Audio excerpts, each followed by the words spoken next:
who to making it where apa we I mean to say Pierre Werio midway nini obiru Odonga go chair again money monitoring the compliance by Balaalo executive order maki swing mo wani Gimara kwa which year per day Kitama village ma guno Balaalo chielo tuangwa mada yego ti ombal ma pool ma no pobir kayo midano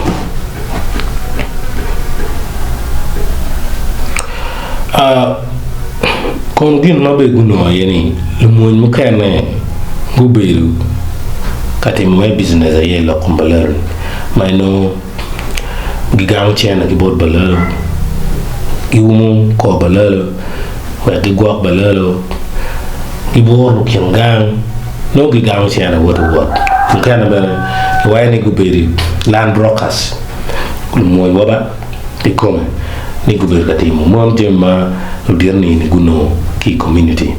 We are monitoring the compliance of the presidential directive. Now we are working on a community road. You can see it for yourself. This is a community road. See, this is a community river. This Balaalo, a fenced wetland which is controlled by National Environmental Management Authority. Now this is a community road. I want to go across the other hill. They have here blocks a community road. You come from Barara to Acholi to block our land. This is not acceptable.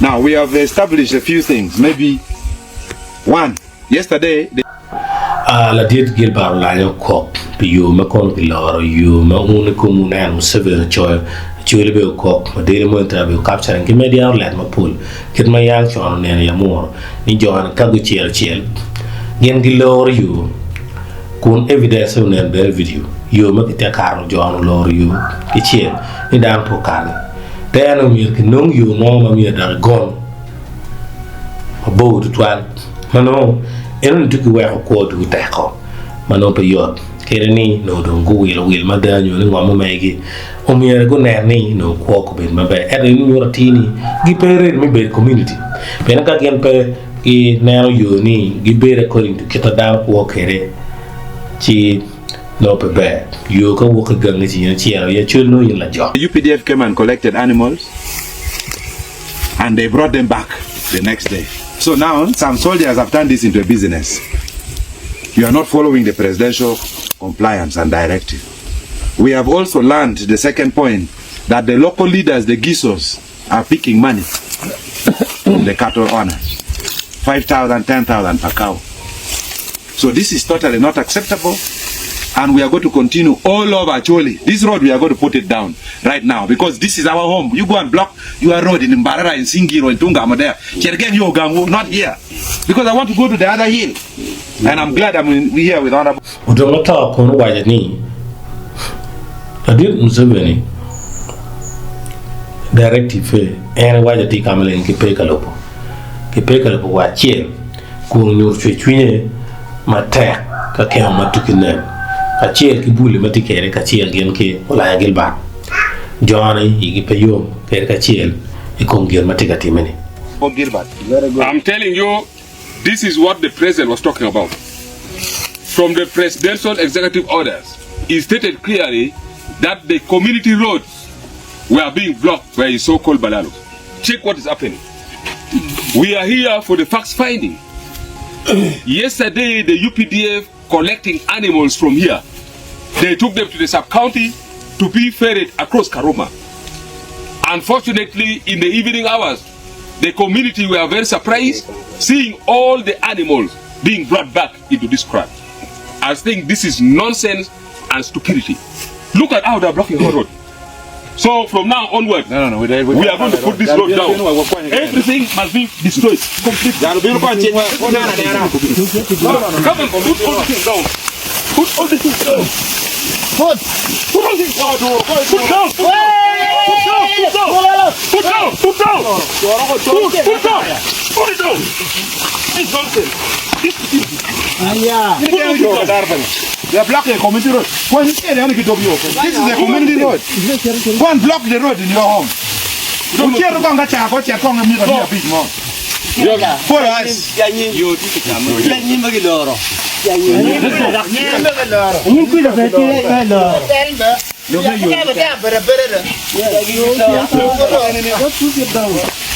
have just started the operation. We are going to extend the whole of Acholi land. Here we are in Pate. Tomorrow next, we shall go across Acholi. We don't know this nonsense. Acholi uno nana. Uno tawni ni Odonga to beringa. Olanya Gilbert wan ko mo nyonyo. Wan poti yugi yamo. Opako bino chelo ngom gangwa. Kichilo. Uno le ya. Unjo ka ta rodo chalu ni uno jelo mer chera. Ikin ka jem ban jor timo. Jor mu ko chelo ping. Ki kom ge wa ki buli dar mo diere. Metimo ginene. Magi chora icha kai na video ko mbiri agena dar ma dungo na. Na da party on pan man ko wa ngol ko. Ini nyuru to the extent ma ko do dugun waye. Ti do du ta. Kadum ballo pa mo seven la dir lo. Jor pe war. Ni pian gi ka kun kermon. Pian gi tigi mudu kermon. Chinde no ni. Utira chile mo kana futer gen gitu. Yo kana ba politik. No, pini ka politician ai tiga timo solution. Ci dong ta na politik. Kong lu kien ga ta ni, ka wa chere. La ni. Pe bi la ngio. Ki bi la ngio mata. Parliament gang to mo nero.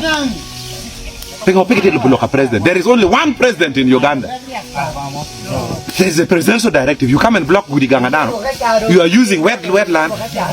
And in Purwa chaka. But there is the first. We are going to move all over Acholi. You Balaalos, just comply with the presidential directive if you want the verification to take place.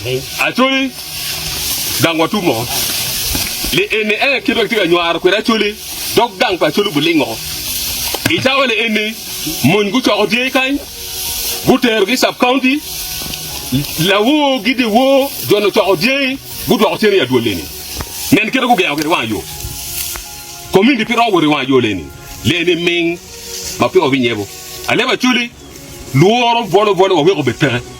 Tin was our person no make a day. Wabichera Moro, Wabichero Guru, Kamoy can Muti Achuli, Kawado Duru, or Bini will Madwong. And put it down. Kino wetland. Dago. When I get yellow. And Magichel Dagoni. No pea, no do. Dear Gile, but you can no power man to make a below can. My enemy begin my right dog lip. When I yellow. Contera no community young to you can. See no need.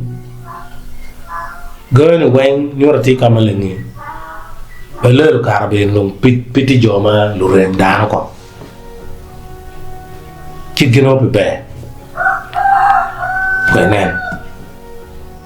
When you cool them, without them, when you for no, you're gonna know. Again, wetland. You know, people down for can you imagine? This is a local river, this is a community stream, and then you come all the way from wherever you have come from to block our land. No, being my right.